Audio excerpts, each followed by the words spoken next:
आज नवचेतन सत्याभास की टीम पंडित प्रेम किशोर कोठारी जी के कार्यालय पर उपस्थित है और उनसे जानना चाहते हैं कि वो शामली के क्या क्षेत्र के जाने माने पंडित और ज्योतिष का कार्य कर रहे हैं। कुछ विषयों के बारे में इनसे जानकारी करेंगे कि क्या ज्योतिष में कितनी ताकत है, क्या क्या चीज़ें ज्योतिष में काम करती हैं और ज्योतिष से हम आगे का और पीछे का क्या क्या जानकारी कर सकते हैं। मैं रूबरू होना चाहूँगा पंडित प्रेम किशोर कोठारी जी से। कोठारी जी, आपका परिवार बहुत लंबे समय से पंडित का और कर्मकांड का और ज्योतिष का कार्य कर रहा है। वो थोड़ा सा बताएंगे कि आपके पिताजी या आपकी पहली जो पीढ़ियां हैं वो किस कार्य में ज़्यादा रुचि या किस कार्य को ज़्यादा अच्छा करते रहे हैं, उसके बारे में आप बताएं। अग्रवाल साहब, आपका बहुत बहुत धन्यवाद। आप पधारे हैं, आपका स्वागत है। जहाँ तक ज्योतिष और कर्मकांड का विषय है, हमारे पिताजी हमको बताते थे कि हमारे पिताजी का जो कार्यकाल था 22वीं पीढ़ी से हमारा निरंतर ज्योतिष, कर्मकांड और वैद्य, ये तीनों सब्जेक्ट चले आ रहे हैं जी। हम पौड़ी गढ़वाल उत्तराखंड के निवासी हैं और हमारे जो बुजुर्ग थे प्राचीन काल से ही ज्योतिष शास्त्र के और गणना के विषय पे ही शुरू से आधारित है जी। हमारे पिता में यानी बाबा जी, पड़ बाबा जी, उनके फादर इत्यादि जो है निरंतर ज्योतिष विषय पे जो है शोध करते आ रहे हैं जी। और हमारे बाबा जी तो ये बताते थे कि हमारे 4 पीढ़ी पहले जो टीरी नरेश हुआ करते थे उनके यहाँ राज पुरोहित होते थे हमारे बाबा जी। अच्छा, लेकिन शामली में जो आए जी, वो आपके पिताजी आए, बाबा जी आए? हमारे पिताजी आए थे यहाँ पर। पिताजी आए। पिताजी का शुभ नाम? पिताजी का नाम हमारे श्री नारायण दत्त कोठारी जी था। कोठारी। वो ज्योतिष के, कर्मकांड के और भागवत के जो है विद्वान थे। उनका काफी नाम रहा है शहर में। जी। क्या वो किसी मंदिर में आए थे या अपने निवास या ऑफिस से ही कार्य शुरू किया? मेरे पिताजी सर्वप्रथम जो है ठाकुर द्वारे में आगमन हुआ था यहाँ पर शामली में, और ठाकुर द्वारे में आगमन होकर के उन्होंने जो है लोगों के भविष्य के विषय में बताया। तो लोगों की जो भविष्यवाणी थी वो सटीक उतरी और उनकी जन्मपत्री के द्वारा लोगों की गणना करी तो लोगों ने उनको स्थान दिया। सर्वप्रथम ठाकुर द्वारे में आए, उसके बाद हलवा अट्टे के सामने एक कमरा लिया, वहाँ पर कुछ समय रहे, 1.5 साल जी। उसके बाद बड़े बाजार पंसारटा में जो है ऊपर जो कमरा है, ऊपर जो है हमारा ज्योतिष कार्यालय है। निरंतर 70 साल से वो चला आ रहा है। ठीक। कोठारी जी, पंडित के कार्य के करते करते ज्योतिष का कार्य आपने शुरू किया या बस ज्योतिष का ही कार्य आजकल कर रहे हैं? ऐसा है अग्रवाल साहब, ज्योतिष जो है वेद का अंग है। ज्योतिष को वेद चक्षु कहा गया है, यानी वेद की आंख जी। ज्योतिष के द्वारा आदमी के भविष्य का दर्पण होता है, भविष्य का ज्ञान होता है कि अमुक समय आपका खराब आने वाला है, आप इस समय को कैसे निकालेंगे। जी। ये ज्योतिष है। ज्योतिष भाग्य के नहीं बदलता, क्योंकि शास्त्रों में लिखा है अवश्य में भोक्तव्यम कृतम कर्मम शुभाशुभम। हमने जो कर्म किए हैं अच्छा या बुरा वो हमें मिलना है, भोगना पड़ेगा। कोई ताकत ऐसी नहीं है जो हमें ना भोगना पड़े। तो ज्योतिष केवल मार्ग है, रास्ता है कि हमारे सामने गड्ढा पड़ा है, हम कैसे पार करें, ये ज्योतिष है। ज्योतिष भाग्य नहीं बदलता। अच्छा, जैसे ग्रह हैं, मंगल ग्रह, बुध ग्रह हैं और हमारे ऊपर ये प्रभाव डालते हैं? निश्चित। कैसे? जिस प्रकार से देखो सूर्य कितने दूर है हमारे यहाँ से, लाखों करोड़ों मील दूर है, लेकिन उसकी गर्मी कहाँ जाती है? हमारे शरीर पर पड़ती है। इसी तरह सूर्य, चंद्रमा, मंगल, बुध, बृहस्पति, शुक्र, शनि, राहु, केतु, ये जो 9 ग्रह हैं जैसे अपना स्थान परिवर्तन करते हैं। ज्योतिष क्या है? 9 ग्रह और 12 राशियों का खेल है। 12 राशि जो है मेष, वृक, मिथुन, कर्क, सिंह, कन्या, तुल, वृश्चिक, धनु, मकर, कुंभ और मीन, ये 12 राशि हैं। इन 12 राशियों में जो है निरंतर विचरण करते रहते हैं ग्रह। ग्रह 9 हैं, राशि 12 है। राशि 12 है और 9 ग्रह का असर हमारी राशियों पर पड़ता है। राशियों पर पड़ता है। इसके बाद जन्म पत्री जो बनाते हैं वो ग्रहों के आधार पर बनाते हैं या राशि के आधार पर बनाते हैं? जन्म पत्री जो बनती है बच्चे का जन्म समय, तारीख, महीना, सन के ऊपर निर्धारित होता है। अगर वो सही है तो जन्म पत्री सटीक उतरती है। अच्छा। उसका जो विवेचना है 99% तक विवेचना सही होती है। हमारे पिताजी ने तो अनेक भविष्यवाणी करी, आज भी लोग याद करते हैं। बड़े बड़े मंत्री लोग, बड़े बड़े जो है दिग्गज लोग, बड़े बड़े व्यापारी आज भी उनको याद करते हैं। हम लोगों ने ऐसी ऐसी भविष्यवाणी करी। एक छोटी सी बात सुनाता हूँ आपको। एक यहाँ पर अग्रवाल साहब आए थे हाईडिल में, चीफ थे तो मेरे पास जन्म पत्र लेकर आए। तो मैंने उन्हें जन्म पत्र देकर कहना, मैंने कहा आपके माताजी हैं, उनके एज थी 58 साल। कहने लगे हाँ जी। मैंने कहा आपकी माताजी के लिए खराब समय शुरू हो गया है और 6 महीने के अंदर उनका या तो स्वर्गवास हो जाना है या उनको भारी पीड़ा होनी है। अच्छा। तो अग्रवाल साहब कहने लगे देखो जी, वो चले गए। 3 महीने बाद उनके माताजी का स्वर्गवास हो गया। अच्छा। और अग्रवाल साहब करीबन 1.5 साल बाद आए, मैं भूल भी गया अग्रवाल साहब थे।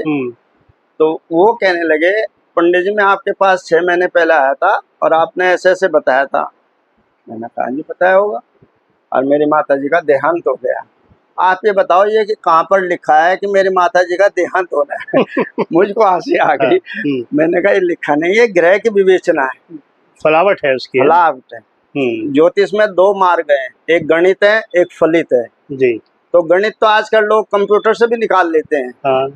कंप्यूटर के द्वारा भी गणित की विवेचना हो जाती है। लेकिन फलित निकालना, हमारे जो प्राचीन ग्रंथ हैं, हमारे जो ऋषियों ने अनेक ग्रंथों की विवेचना की है। हमारे पास ऐसे ऐसे ग्रंथ हैं, अगर हम पन्ना पलट दें वो पन्ना टूट जाता है, इतने पुराने ग्रंथ हैं। तो उस विवेचना के आधार पर हम मनुष्य की विवेचना करते हैं कि भाई इसका ग्रह किस कार्य के लिए खराब या अच्छा है। अच्छा, इस फलित में अलग अलग लोगों की अलग अलग धारणा और राय बन जाती है। जी जी। तो ऐसा क्यों है? अनेक ऋषि हैं ना जी, ऋषियों का मत है। ऋषि अनेक हुए हैं, उन ऋषियों ने अपना अपना मत लिखा है। तो इस प्रकार से मान लीजिए सामने यहाँ से दिल्ली जाना है जी। एक तो चला गया पानीपत के रास्ते, एक चला गया कानले के रास्ते, एक चला गया मेरठ रास्ते, जाना तो दिल्ली है। तो ये विवेचना होती है। अच्छा, जन्म पत्री जैसे विज्ञान आधारित आप बताएंगे, तो फिर वो अलग अलग क्यों बन जाती है? जन्म पत्री कभी अलग नहीं बनती, जन्म पत्री एक ही बनती है। चाहे हाथ से बनाओ चाहे कंप्यूटर से बनाओ, उसके बाद फिर उसकी विवेचना अलग अलग, मेरा मत अलग, दूसरे का मतलब अलग। जैसे 4 डॉक्टर अगर बैठे हैं तो 4 डॉक्टरों का मत अलग हो जाता है।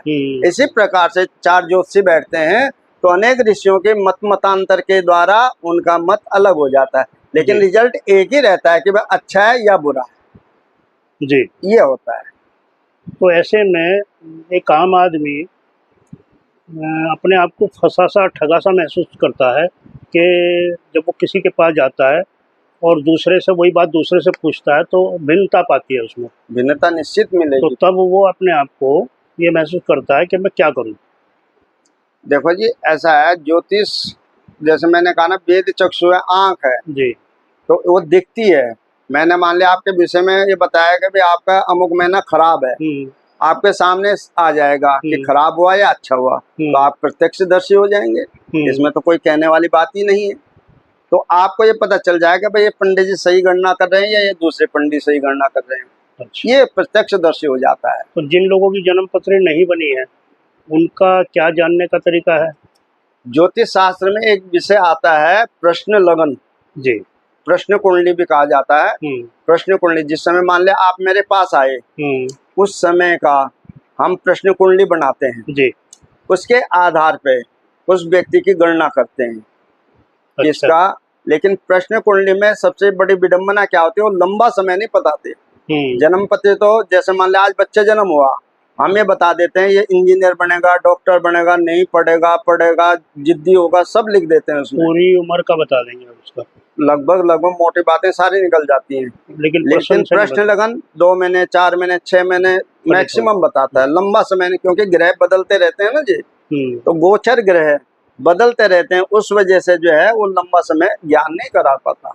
अच्छा, हस्तरेखाओं का क्या है? हस्तरेखाओं को भी एक विद्या है, विज्ञान है, वो भी मान्य है, लेकिन जो हस्तरेखा के विशेषज्ञ हैं वो बता सकते हैं। हम लोग हस्तरेखा से परिपूर्ण नहीं हैं, हम केवल ज्योतिष शास्त्र, गणित शास्त्र के द्वारा ही विवेचना करते हैं। जन्म पत्री, जन्म समय उससे ही गणना करते हैं? जी जी जी। तो वो गणना जो है जैसे आप लोग करते हैं, तो उसमें क्या क्या चीज संभव है, क्या क्या बता सकते हैं? हम सब कुछ ज्योतिष के द्वारा, बच्चे ने जन्म लिया, इसका कैसा स्वभाव होगा, इसका पठन पाठन कैसा होगा, कौन से सब्जेक्ट पढ़ेगा जी, किस विषय की ओर जाएगा, इसका गवर्नमेंट जॉब होगा, प्राइवेट जॉब होगा, या नौकरी होगी, या व्यापार होगा, ये सब इसकी विवेचना आ जाती है। लेकिन उस पे निर्णय ये है कि उसका जन्म समय, तारीख, महीना, सन सही हो, ये निश्चित होना चाहिए जी। और उसके उपरांत हमारे यहाँ शास्त्रों में लिखा है, फिर ज्योतिषी का अपना एक हमारे यहाँ कर्मकांड लिखा है, अपना उसका कितना भगवान के प्रति अगाढ़ है, वो कितनी अपनी जो है नित्य प्रति भगवान के जो है पूजा करता है, उससे भी ज्ञान होता है। अच्छा, केवल शास्त्र के आधार पे नहीं है, भगवान की उपासना करना भी ज्योतिषी के लिए सर्वोपरि है जी। भगवत कृपा ज्योतिषी के लिए बहुत बड़ी। कभी कभी मैं अपना तजुर्बा बताता हूँ, मेरी भी 57 साल की उम्र हो चुकी है, और सन 96 में मेरे पिताजी का स्वर्गवास हुआ था। उसके उपरांत मैं अपने कंधों पे ही चल रहा हूँ, क्योंकि पहले तो पिताजी के ऊपर थे। तो 96 के बाद में जैसे मैंने उपासना करी भगवान की, तो क्या हुआ कि मान ले गणित तो बता रहे नहीं भाई इसका ये समय बहुत खराब है, और मुंह से निकल जाता है नहीं भाई ये समय बहुत बढ़िया है, तो वो भगवान बुद्धि देता है, ऐसा नहीं ऐसा करना, तो केवल उपासना से ही पता चलता है। अच्छा, कभी गलत बताया जावे तो फिर उसका तो रास्ता ही अलग हो गया। हाँ, मान लिया अगर मान लिया किसी के विषय में गलत बताया गया है, फिर हम उसकी विवेचना करते हैं कि भाई ये ग्रह ने ये क्यों नहीं करा। किसी के विषय में हमने भविष्यवाणी करी, भाई तेरा ये समय बहुत अच्छा है जी, और वो अच्छे के बजाय खराब निकल गया, तो उस विषय में हम विवेचना करते हैं भाई इस ग्रह ने क्यों नहीं अच्छा किया, उसके विषय में विवेचना की जाती है। अच्छा, क्योंकि ज्योतिष बड़ा सूक्ष्म विषय है। आप देवज्ञ लिखते हैं, ये क्या है? देवज्ञ यही तो है भगवान के प्रति जो आस्था, भगवान की उपासना करना जी। भगवान का कितना घंटे हम भजन कर सकते हैं। हमारा इष्ट देव जो होता है, एक हर एक ज्योतिषी जो होते हैं उनका एक इष्ट देव होता है। अच्छा, इसके पीछे एक ज्योतिष के बहुत से लोगों ने एक अंधविश्वास और पैसे को ठगने का, लोगों को उपयोग करने का एक साधन बना दिया, तो उस पे क्या कहेंगे कि वो कैसे बचा जा, एक आम आदमी उससे कैसे बचे, ये कैसे पता लगे मैं सही आदमी के पास आ गया या नहीं? देखो जी, इस विषय में तो कहना बहुत ही मुश्किल बात है, क्योंकि भागवत जी में लिखा है कलो पाखंड पूजिता, पाखंडी आदमी पूजित होता है कलयुग में जी। इसलिए ये विषय कहना तो बड़ी मुश्किल बात है कि भाई अमुक व्यक्ति अच्छा है, ये तो ज्ञान होकर के पता चलेगा भाई ये पंडित जी अच्छे हैं। आजकल सबसे बड़ी दुर्भाग्य के विषय में कहता हूँ जी, आप लोग डॉक्टर के पास जाते हैं, देखते हैं ये MBBS है, ये MD है, ये DM है, ये BMS है, लेकिन आप लोग कभी पंडित को नहीं पूछते भाई आपने कहाँ पढ़ा या आपने कौन से गुरु से ज्ञान लिया, आप कभी नहीं पूछते हैं।